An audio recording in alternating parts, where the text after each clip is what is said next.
Welcome back to our YouTube channel Power Plant Gyani. Today we discuss about a very important topic related to boiler and heater operations. दोस्तों आज इस video में हम boiler और heater operation से related question answer discuss करेंगे, जो कि उन लोगों के लिए काफ़ी इंपॉर्टेंट है जो कि बॉयलर में या फिर थर्मोइलेक्ट्रिक हीटर सेक्शंस में काम कर रहे हैं। तो दोस्तों काफ़ी सारे क्वेश्चन आंसर हैं जो कि मल्टीपल टाइम्स इंटरव्यू में पूछे जा रहे हैं। लोगों को उनका क्या अच्छे से आंसर पता नहीं होता, क्या है वो क्या है ड्यूरिंग द वाइवा वॉइस या फिर ड्यूरिंग द इंटरव्यू क्या है वो रिजेक्ट हो जाते हैं। दोस्तों यदि आप भी उन लोगों में से हो तो दोस्तों मैं आपसे रिकमेंड करूँगा इस वीडियो को आप लास्ट तक देखिएगा, क्योंकि ये जो हमारा वीडियो हो ये बॉयलर ऑपरेशन और हीटर ऑपरेशन से रिलेटेड जो पार्ट 2 है हम इस वीडियो में डिस्कस करेंगे। इस वीडियो में हम क्या है 20 क्वेश्चन आपके साथ डिस्कस करेंगे जो कि रिलेटेड टू बॉयलर और हीटर ऑपरेशन से रिलेटेड होंगे। दोस्तों आई होप आपको ये वीडियो काफ़ी अच्छा लगेगा। यदि आपको ये वीडियो अच्छा लगे तो हम आपसे रिक्वेस्ट करेंगे प्लीज़ एक लाइक जरूर करके जाइए, क्योंकि हमारे काफ़ी एफर्ट लगते हैं वीडियो शूट करने में। तो दोस्तों चलिए देर ना करते स्टार्ट करते हैं जो आज का वीडियो है। चलिए चलते हैं।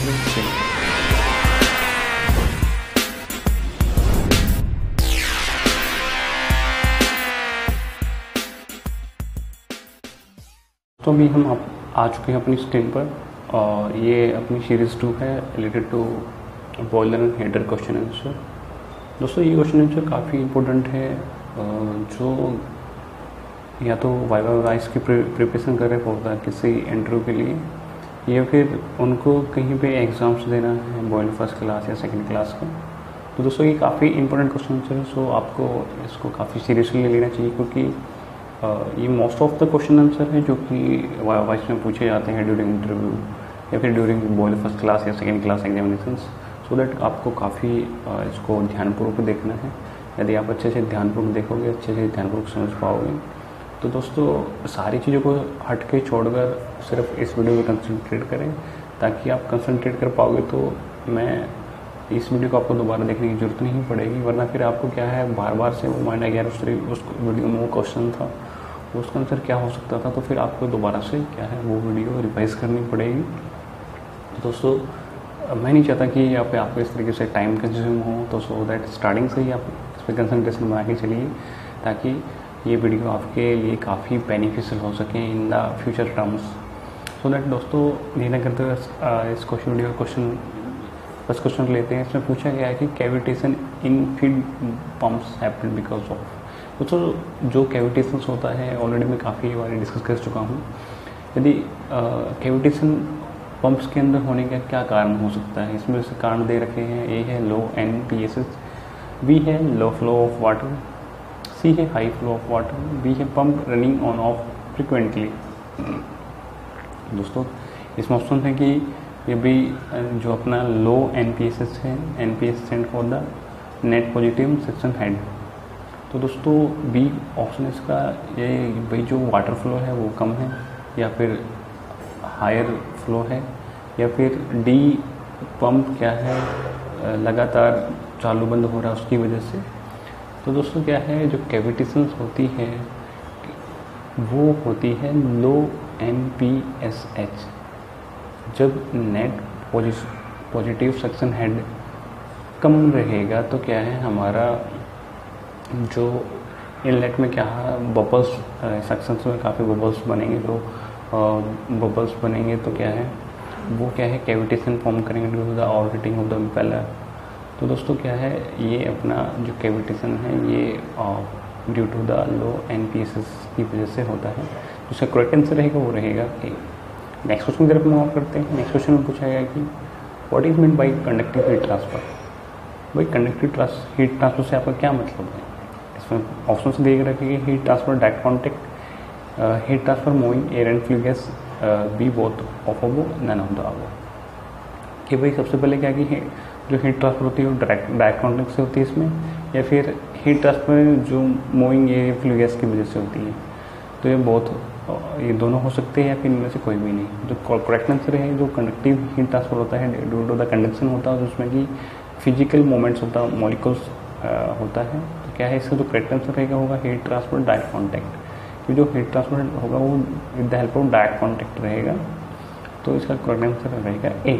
नेक्स्ट क्वेश्चन की तरफ मूव करते हैं। नेक्स्ट क्वेश्चन में है ये कि जो कि थर्ड क्वेश्चन है, इसमें पूछा गया कि backfiring happen due to the furnace pressure going higher than the design pressure. ये ट्रू है या फॉल्स है?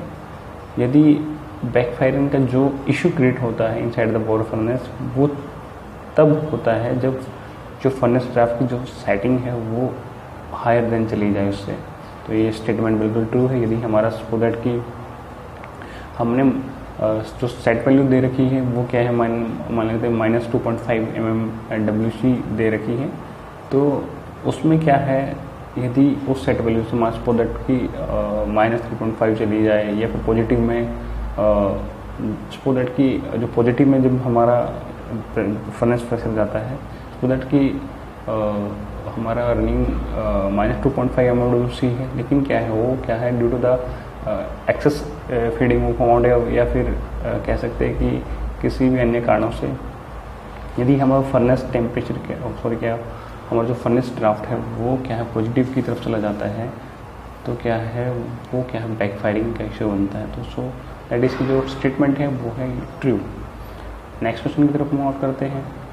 क्वेश्चन 4 में पूछा गया कि effect of improper combustion of on boiler, कि भाई यदि हमारा इम्प्रॉपर कंबशन होगा तो क्या होगा, clinker formation, salt formation, high stack temperature, all of the above. इसका करेक्ट आंसर रहेगा ऑल ऑफ द अबव। यदि आपको इस क्वेश्चन के बारे में डिटेल से जानना तो इससे पहले जो वीडियो है वो देखिएगा, पार्ट 1 देखिएगा, ये पार्ट 2 है।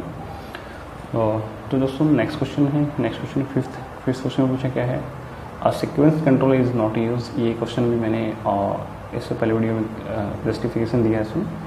तो इसमें आंसर है have proper timing in start of the burner to monitor the flame to control the pre and post purge, none of the. जो भाई इनमें से कोई किसी में यूज़ नहीं होता है, इसका जो करेक्ट आंसर रहेगा वो रहेगा नन ऑफ द अबव। यदि आपको रिक्वायरमेंट है कि सर ये सीक्वेंस कंट्रोल के बारे में हमें बताइएगा, मैं अलग से सीक्वेंस कंट्रोल के लिए वीडियो बना दूँ आपके लिए, यदि आपको पता तो कोई दिक्कत नहीं है। नेक्स्ट क्वेश्चन की तरफ हम आउट करते हैं। क्वेश्चन 6 में पूछा गया कि water level in boiler goes low because of. ये क्वेश्चन भी सीरीज 1 में भी मैंने डिस्कस किया था। तो इसमें क्या है, ऑप्शंस दे रखे हैं, feed water pump not working, feed water pump काम नहीं कर रहा, नो वाटर सर्विस टैंक के अंदर पानी बिल्कुल भी नहीं है, manufacturing of marble level switch, यदि मॉर्बल लेवल के जो स्विचेस है उसमें मैन्युफैक्चरिंग हो गया है, या फिर ऑल ऑफ द। कि भाई जो बॉयलर में वाटर लेवल डाउन होने के सभी कारण हो सकते हैं, तो सो दैट इसका जो करेक्ट आंसर रहेगा वो रहेगा all of the above. Question 7 में पूछा गया कि corrugated shape of furnace is used to avoid accumulation of sludge from water side। वही जो अपने corrugated shape है फर्नेस की, वो क्या है जो स्लज होती है वाटर साइड उसका एक्यूमुलेशन होने से बचाती है। क्या ये सही है या गलत है? दोस्तों जो corrugated shape होती है वो क्या है, जो डिजाइनर्स होते हैं अपने बॉयलर्स के, क्या है वो उस तरीके से डिज़ाइन करते हैं कि जो हमारा मैक्सिमम जो फ्री गैस कॉन्टेक्ट हो सके with the help of heat transfer area. तो इसमें जो स्लज वो उससे कोई लेना देना नहीं है इसका, तो सो दैट ये क्या है इसकी जो स्टेटमेंट रहेगी वो रहेगी फॉल्स। क्वेश्चन 8 की तरफ हम आउट करते हैं। क्वेश्चन 8 में पूछा गया कि lesser thermic fluid flow also increase the efficiency of the heater. ये ट्रू है या फॉल्स है? आप सोच ही सकते हो कि यदि फ्लो ही लेस रहेगा तो वो एफिशिएंट रहेगा या नहीं रहेगा, तो दैट इसका जो करेक्ट आंसर रहेगा वो रहेगा फॉल्स। नेक्स्ट क्वेश्चन की तरफ हम आउट करते हैं। नेक्स्ट क्वेश्चन में है कि reason behind clinker formation in fluidized bed furnace. कि भाई जो अपना फ्लूइडाइज जो FBC बॉयलर्स होते हैं उसमें क्लिंकर फॉर्मेशन के क्या रीजन्स हो सकते हैं? रीजन्स दिए गए हैं उन्होंने, call size bigger than recommended, यदि कॉल का साइज जो रिकमेंडेड साइज उससे ज़्यादा हो, अनइवन फ्लूइडाइज इन द बेड जो अनप्रॉपर वे से जो हमारा फ्लूइडाइजेशन है वो हो रहा है। सी है bed temperature more than the ash fusion temperature, यदि बेड टेम्परेचर एसफ्यूजन टेम्परेचर से ज़्यादा हो तो उस कंडीशन में भी क्या है क्लिंकर फॉर्मेशन होता है। यदि आपको डिटेल्स वीडियो चाहिए, इस वगैरह मैंने already reason of behind the clinker formation मैंने डिस्कस कर रखे हैं, आप उसको चाहिए। यदि आपको लॉट्स ऑफ रीजन्स मिलेंगे क्लिंकर फॉर्मेशन के जो कि आपकी ऑपरेशन कैपेबिलिटी को रिजर्व करेंगे, सो दैट मैं आपको रिकमेंड करूँगा, या फिर इस वीडियो के एंड में क्या है जो क्लिंकर फॉर्मेशन के रीजन्स है वो मैं आपको प्रोवाइड कर दूँगा, वहाँ से जाकर इसको देख सकते हैं, क्योंकि काफ़ी अच्छा टेक्निकल वीडियो है और इवन आपको पता होना चाहिए। वो मैंने मास्टर स्मार्ट्स वहाँ पे डिस्कस करके, ताकि शायद जो प्रोफेशनल होते हैं वही उन रीजन्स को सोच सकते हैं, सो दैट आप भी हमारे आने वाले टाइम के प्रोफेशनल्स हैं, सो दैट आपको भी वो वीडियो जाकर देखना चाहिए। मैं रिकमेंड करता हूँ, आप वहाँ से बहुत अच्छी चीज़ें सीख के जाएंगे। सो दैट इसका जो करेक्ट आंसर है वो रहेगा ऑल ऑफ द अबव। ये सारे रीजन्स हैं जिसको कि क्लिनिकल परफॉर्मेंस के रीजन्स बन सकते हैं। तो दोस्तों नेक्स्ट क्वेश्चन है। नेक्स्ट क्वेश्चन में क्या है, 10th क्वेश्चन में पूछा गया कि safety wall are used to release the excessive heat in the furnace in coal fired boilers. कि भाई जो सेफ्टी वॉल होते हैं, जो कोल-फायर्ड बॉयलर्स होते हैं, उसमें क्या है, एक्सेसिव हीट रिलीज के काम आते हैं। दोस्तों बिल्कुल भी नहीं, ये स्टेटमेंट बिल्कुल फास्ट है। सेफ्टी वाला काम है releasing the excessive pressure, not excessive heat from the circuit ball और कोल-फायर्ड बॉयलर्स। सो दैट इसका जो करेक्ट आंसर रहेगा वो रहेगा फॉल्स। क्वेश्चन 11th है, why fusible plug use in boiler. काफ़ी कॉमन क्वेश्चन है, काफ़ी इंपॉर्टेंट क्वेश्चन है in the behalf of boiler first class and second class. Even this type of question also asking in 1 marks in the BOE examination, so that you should know about this correct answer about these questions. So that why fusible plugs used in boiler? Boiler में fusible plugs क्यों use किया जाता है? To protect boiler from the water level low, to protect boiler from high steam flow, to protect boiler outfiring, none of the above. तो दोस्तों fusible plugs है, ये क्या है, फायर साइड लगता है। आपने देखा होगा जो कि जो water and smoke tent fire boilers होते हैं मोस्टली उसमें यूज़ किया जाता है, जो कि प्रोसेस हीटिंग के काम में आते हैं। तो दोस्तों क्या होता है कि जब कभी भी water level inside the boilers क्या है कम हो जाता है, तो या due to the over heating of the furnace क्या है, इसमें क्या रहेगा, जो इसमें जो लेड मटेरियल होता है इनसाइड द फ्यूजिबल प्लग्स वो क्या है मेल्ट डाउन हो जाता है। और मेल्ट डाउन हो जाता है तो क्या है, जो बिलो द 30% ये यदि वाटर लेवल चले तो क्या रिमेनिंग ऑफ वाटर क्या है फर्नेस में ये इंट्रोड्यूस करता है, जिससे कि हमारा फायरिंग स्टॉप हो जाता है। तो जो फ्यूजिबल प्लग्स होता है दोस्तों वो क्या है, to protect boiler from water level low. ये है बॉयलर को जब वाटर लेवल कम हो जाता है उस टाइम पे उसकी सुरक्षा करता है। तो इसका करेक्ट आंसर रहेगा ए। नेक्स्ट क्वेश्चन की तरफ मूव आउट करते हैं। 12th क्वेश्चन है, इसमें पूछा गया what are the main reason behind leakage of thermic fluid in the furnace. कि भाई जो क्या मेन रीजन हो सकते हैं जो हमारा थर्मिक फ्लूइड है इन द फर्नेस, जो हमारा स्पॉलेट की जो थर्मी ऑयल है वो किन कारणों से लीकेज हो सकता है inside the furnace of the heater. इसमें अपना ऑप्शंस दे रखे हैं, erosion of the coil, over heating of the coil, both A and B, none of the A and B. भाई जो लीकेज हो सकता है thermic fluid inside the furnace, जब हमारा ट्यूब का इरिजेंस हो सकता है, थिकनेस रिड्यूस हो सकती है तो उस टाइम पे भी हो सकता है, या फिर ओवर हीटिंग ऑफ द कोयल का यदि हमारा ओवर हीटिंग कोयल की हो रही है तो उस टाइम पे भी क्या है हमारी फर्नेस से लीकेज होने की पॉसिबिलिटी इंक्रीज हो जाती है। सो दैट इसका जो करेक्ट आंसर रहेगा वो रहेगा बोथ ए एंड बी। अभी जो 13th क्वेश्चन है उसमें है कि टाइप ऑफ हीट ट्रांसफ़र, कि भाई जो हीट ट्रांसफ़र है कितने प्रकार के होते हैं। इसमें ऑप्शन है कन्वेक्शन, रेडिएशन एंड कंडक्शन, या फिर ऑल ऑफ द अबव।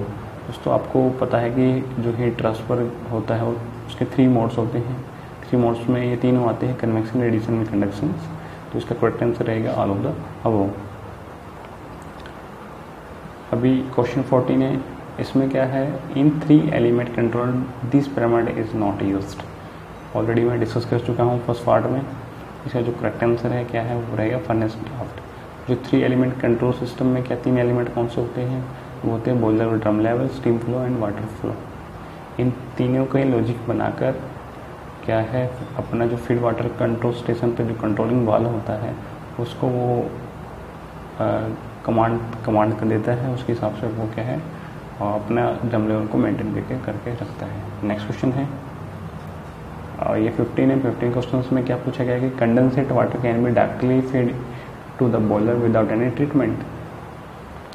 कहने का मतलब ये है कि भाई जो कंडेंसेट है, सपोज दैट कि आपने टरबाइन के लिए स्टीम दिया, स्टीम ने टरबाइन के अंदर वर्क डन किया, आफ्टर दैट क्या है कंडेंसर में स्टीम क्या है कंडेंसेट हो गई, आफ्टर दैट क्या है हॉट वेल में जाके क्या है सीपी के द्वारा क्या उसको हम डायरेक्ट फीड टैंक में दे सकते हैं। दोस्तों यदि आपका रिकमेंडेड पैरामीटर्स के अंदर कंडेंसेट है तो आप दे सकते हैं, लेकिन बिफोर दैट आपको लगता है ज़्यादा इम्प्योरिटी है या फिर हायर है तो आपको क्या है कंडेंसेट पॉलिशिंग की रिक्वायरमेंट होती है। हम आपको रिकमेंड नहीं करेंगे कि आप जो कंडेंसेट है वो डायरेक्टली फीड करें बॉयलर्स के अंदर विदाउट ट्रीटमेंट। तो दोस्तों क्या है ये स्टेटमेंट क्या है फॉल्स। भाई कंडेंसेट पॉलिशिंग तो होनी ही होनी है। यदि आपको एक आपकी बॉयलर या फिर टरबाइन का लाइफ स्पेन बढ़ाना है तो आपको क्या है कंडेंसेट पॉलिशिंग करनी ही चाहिए। तो दोस्तों इसका जो करेक्ट आंसर रहेगा वो रहेगा फॉल्स, कि भाई स्टेटमेंट ट्रू है, हम डायरेक्ट बिल्कुल भी यूज़ नहीं कर सकते। नेक्स्ट क्वेश्चन है, नेक्स्ट क्वेश्चन में क्या है 16 क्वेश्चन में पूछा गया है कि low level switch used in the expansion tank to. भाई जो एक्सपेंशन टैंक है मैं आपको बता देता हूँ, जो लोग बॉयलर डिपार्टमेंट से रिलेटेड है उनको शायद एक्सपेंशन टैंक के बारे में थोड़ा नहीं पता होगा, लेकिन क्या है जब हमारा जो थर्मिक फ्लूइड हीटर्स होते हैं उसमें क्या है ये एक्सपेंशन टैंक होता है। तो दोस्तों क्या है कि जैसे हमारे स्टीम को हीटअप करते हैं तो क्या है सपोज दैट कि हम वाटर को हीटअप करते हैं तो क्या है कि हमारा स्टीम जनरेशन होगा। यदि हम किसी ऑयल को हीटअप करता है तो हीटअप पे क्या है वो एक्सपेंड होता है। तो क्या है इसी एक्सपेंड को हैंडल करने के लिए जो थर्मिक फ्लूइड हीटर सर्किट होता है उसमें क्या है एक्सपेंशन टैंक प्रोवाइड किया जाता है। इसमें क्या होता है कि दोस्तों 2 पार्ट होते हैं, इसके लिए मैंने एक सेपरेट वीडियो बना रखा है। यदि आप हीटर बैकग्राउंड से तो वो वीडियो जाके देख सकते हैं। ये वो वीडियो में क्या है इसके एंड में आपको मैं प्रोवाइड कर दूंगा। इसमें क्या होता है मैंने पूरी डिटेल्स जैसे मैंने एक्सपेंशन टैंक के बारे में बताया है। यदि आपको नहीं पता है तो आप वो वीडियो जाकर देख सकते हैं, क्योंकि एक्सपेंशन टैंक में क्या है डेटर टैंक होता है, बफर टैंक होता है, उनकी क्या क्या वर्किंग होती है मैंने वहाँ पे आपको बता रखा है। तो दोस्तों लो level switch used in the expansion tank, जो लो लेवल स्विच है वो एक्सपेंशन टैंक में वो किसके काम आता है? स्टॉप द सर्कुलेशन पंप है, थर्मल फ्लूइड सर्कुलेशन पंप है, उसको स्टॉप करने का काम आता है, या फिर स्टॉप द फायरिंग स्टॉप करने का काम आता है। B both A and B, दोनों हो सकती है, इनमें से दोनों में से कोई नहीं हो सकता है। दोस्तों इसका जो करेक्ट आंसर रहेगा वो रहेगा स्टॉप द फायरिंग, कि भाई जैसे भी हमारा लो लेवल चला गया तो क्या है वो हमारी हीटर को ट्रिप करा देता है, या मीन्स दैट कि स्टॉप द फायरिंग को स्टॉप कर देता है उसमें। तो दोस्तों इसका जो करेक्ट आंसर रहेगा वो रहेगा बी। नेक्स्ट क्वेश्चन की तरफ हम ऑर्डर करते हैं। नेक्स्ट क्वेश्चन में हमें higher fluid gas temperature indicate that, कि भाई यदि हायर फ्लूइड गैस टेम्परेचर है वो क्या इंडिकेट करता है? या तो थर्मल फ्लूइड हीटर हो, या फिर बॉयलर्स हो, तो या फिर कोई भी फर्नेंस हो। तो दोस्तों इसमें जो करेक्ट आंसर है वो रहेगा there is a poor heat transfer in the unit, कि भाई आपका हीट एक्सचेंजर है वो काफ़ी पुअर है इन द बॉयलर फर्नेंस या फिर हीटर फर्नेंस। तो दोस्तों इसका जो करेक्ट आंसर होएगा वो ए रहेगा। ये जो कि अदर ऑप्शन है ये बिल्कुल भी नहीं है। तो नेक्स्ट क्वेश्चन की तरफ हम आउट करते हैं। नेक्स्ट क्वेश्चन पूछा गया है जो कि 18 क्वेश्चन है। What are the reason behind pressure in boiler goes above design pressure. काफ़ी जो इसके ऑप्शन है ना काफ़ी सब ऐसा लगता है कि सभी करेक्ट हो सकते हैं, लेकिन आपको थोड़ा सा ध्यान से इसको अंडरस्टैंड करना पड़ेगा, तभी आप इस क्वेश्चन का आंसर दे पाओगे। इसमें पूछा गया कि what are the reasons behind the pressure in boiler goes above the design pressure. इनमें से कौन से कारण हैं जो कि रिस्पॉन्सिबल होते हैं कि अपना जो बॉयलर प्रेशर है उसके डिजाइन प्रेशर से अचानक से शूटअप करेंगे। तो किसकी वजह से हो सकता है कि ये है higher steam demand from the process. यदि इस प्रोसेस में हायर स्टीम डिमांड होगी उसकी वजह से हो सकता है, या फिर एक्सेसिव फ्लूइड फीडिंग के हिसाब से होता है, या फिर फेलियर ऑफ वेस्ट इंस्ट्रूमेंट, या फिर फेलियर ऑफ सेफ्टी वॉल्व। दोस्तों वीडियो ऐसे काफ़ी लंबे हो जाते हैं, यदि मैं इसको सिंप्लीफाई करूँ आपके लिए। सो दैट की heat steam demand from the process में यदि स्टीम डिमांड बढ़ गया क्या उससे प्रेशर ज़्यादा हो? नहीं, बिल्कुल नहीं हो। उससे क्या है प्रेशर ड्रॉप डाउन आएगा। एक्सेसिव फ्लूइड फीडिंग, भाई एक्सेसिव फ्लूइड फीडिंग फीलने से अचानक से प्रेशर शूटअप नहीं होता, उसमें टाइम लगता है, ठीक है, क्योंकि क्या है इवन हमारा प्रेशर रेज होता तो क्या है इवन हम प्रोसेस डिमांड उसमें उसी हिसाब से बढ़ जाते हैं, या फिर क्या है उसी तरफ से हम टरबाइन का लोड रीच करते, तो ये काफ़ी हम उसको क्या है कंपनसेट कर देते हैं। या फिर failure of instrument, failure of instrument से भी सपोज दैट कि फ्लोमीटर ख़राब हो गया, उससे हमारा और प्रोसेस होने की चांसेस बिल्कुल भी नहीं है। फेलियर ऑफ जो सेफ्टी वॉश, जो करेक्ट आंसर है इसका क्या है, वो है फेलियर ऑफ सेफ्टी वॉश, कि भाई साहब हमारे जो सेफ्टी वाल ही फेल हो गए तो क्या है, जो एक्सेसिव प्रेशर हम का रिलीज कहाँ पे करेंगे, तो क्या है हमारा जो करेक्ट आंसर रहेगा वो रहेगा फेलियर ऑफ सेफ्टी वॉल। इस वीडियो का सेकेंड लास्ट क्वेश्चन है 19th। When the boiler has to be shut down for more than a month, which preservation is recommended? What are the fire door opening hazard in solid fuel boilers? तो दोस्तों इसमें 2 question पूछ लिए, लेकिन जो options दे रखे हैं सिर्फ एक क्वेश्चन के दे रखे हैं, सो दैट हम आपको एक ही इसी क्वेश्चन के बारे में बताएंगे कि भाई यदि हमें बॉयलर को काफ़ी लंबे टाइम के लिए बंद करना है तो इनमें से कौन सा प्रिजर्वेशन रिकमेंडेड रहेगा आपके अकॉर्डिंग। तो दोस्तों जो हमारा ड्राई प्रिजर्वेशन है, जो करेक्ट आंसर है ड्राई प्रिजर्वेशन ही करेंगे, क्योंकि लॉन्ग टर्म के लिए करना है, यदि शॉर्ट टर्म के लिए है क्या है हम क्या वाइट प्रिजर्वेशन यूज़ कर सकते हैं। इसमें क्या ड्राई प्रिजर्वेशन क्या होता है कि जो कि सिलिका जेल से ये जेल है उसको क्या है हम बॉयलर को ड्राई करने के बाद स्टीम ड्रम के अंदर रखेंगे, क्या है वो ड्यूरिंग दैट टाइम क्या है वो मॉइस्चर कैप्चर करता रहता है, सो दैट जो क्रोजन प्रॉब्लम्स होती है उसको अवॉइड कर देता है। यदि वेट प्रिजर्वेशन में क्या होता है कि जो हायर पीएच का फीड वाटर है हम उसमें लेते हैं और उसको प्रेशराइज करके रखते हैं, यदि हमको शॉर्ट ड्यूरेशन के लिए वेट प्रिजर्वेशन करना है। इसका जो करेक्ट आंसर रहेगा वो रहेगा ड्राई प्रिजर्वेशन। अभी लास्ट क्वेश्चन की तरफ मूव करते हैं। Which flame sensor can be used in the oil fire system? इनमें से कौन सा सेंसर यूज किया जाता है ऑयल फायरिंग सिस्टम में? Photo cell, UV cell, IR flame sensor, infrared flame sensor, या फिर all of the above. Photo cell U है अल्ट्रावायलेट सेल, आई है इंफ्रारेड फ्लेम सेंसर, डी है ऑल ऑफ द अबव। दोस्तों जो कि क्या है, जो अपने ऑयल फायर बॉयलर्स होते हैं या फिर ऑयल फायर सिस्टम्स होते हैं उसमें से ये सभी सेंसर हम यूज़ कर सकते हैं। यदि यहाँ पे ऑयल फायरिंग की जगह पे यदि गैस फायरिंग आ जाता तो वहाँ पे क्या है हम यूवी सेल यूज़ करते हैं, ultraviolet sense for the flame sense, यानी फ्लेम को डिटेक्ट करने के लिए, उसकी जो क्या है टेम्परेचर कैरेक्टरिस्टिक्स को जानने के लिए क्या है हम यूवी सेल्स का यूज़ करते हैं। दोस्तों ये तो इस वीडियो का लास्ट क्वेश्चन था। यदि दोस्तों अब तक आपको लगता है कि किसी भी क्वेश्चन से रिलेटेड आपको कोई प्रॉब्लम है तो हम मुझे कमेंट सेक्शन में हमें सजेस्ट कर सकते हैं, हम आपका रिप्लाई जरूर करेंगे।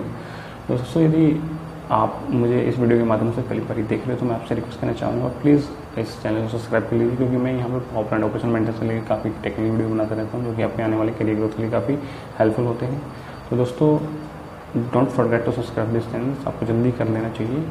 यदि आपको लगता है कि on the behalf of your request मैं आपको एक रिक्वेस्टेड वीडियो बनाऊँ तो आप नीचे आपको कमेंट सेक्शन में बताइएगा, हम उस पर जरूर काम करेंगे। तो दोस्तों आज के लिए इतने काफ़ी, फिर मिलेंगे अच्छे टेक्निकल वीडियो के साथ, तब तक के लिए जय हिंद जय Bharat. Watching this video don't forget to subscribe this channels, क्योंकि इस चैनल्स को आपको सब्सक्राइब कर लेना चाहिए, क्योंकि इस चैनल पर मैं पावर प्लांट ऑपरेशन और मेंटेनेंस से लेकर वीडियो बनाता रहता हूं जो कि आपके आने वाले करियर ग्रोथ के लिए काफ़ी हेल्पफुल हो। यदि आपने अभी तक सब्सक्राइब नहीं किया तो प्लीज़ नीचे सब्सक्राइब बटन पर क्लिक करके इसको सब्सक्राइब कर लीजिए और बेल नोटिफिकेशन को